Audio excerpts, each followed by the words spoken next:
And welcome back to another Nostalgia Bite. I'm Darren. And I'm Johnny. I'm finding these movies when we do this. I just look through Amazon Prime and find a movie that, oh, I'd like to talk about that, not in a full length episode. I just browse our collection and think, okay, what haven't I talked about that I want to talk about, but not really talk about? Right.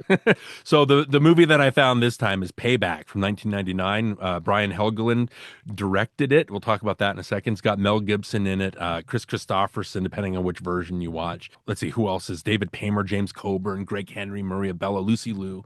So it's got a good cast.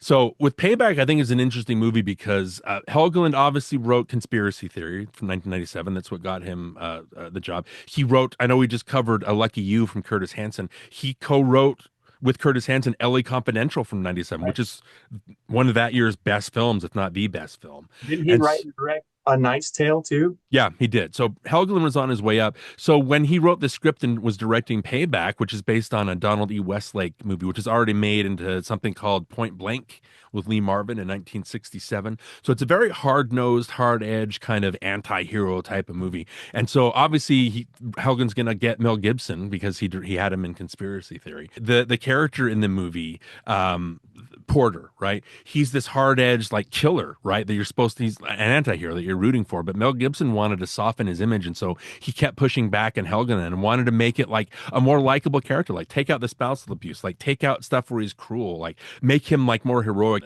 But he basically removed Helgeland from the director's chair, I think when they were almost done, and like reshot a bunch of stuff, rewrote a bunch to fit more into Gibson's image. And Hmm. the most interesting thing they did with the movie is they did something called a bleach bypass on the movie. And I'm just going to read from Wikipedia.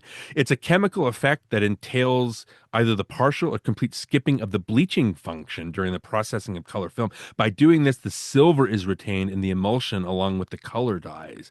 The result is a black and white image over a color image. So I think it's a very interesting movie to look at because it has that noirish type feel to it. I want to talk about the director's cut and what happened with that. But have you seen Payback? Have you seen either version?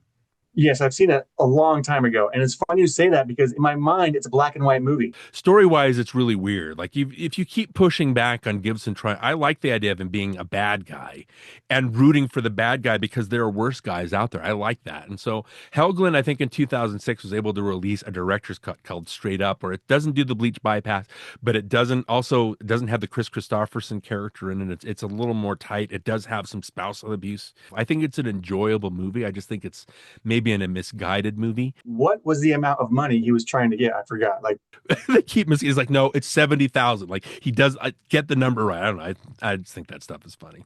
yeah.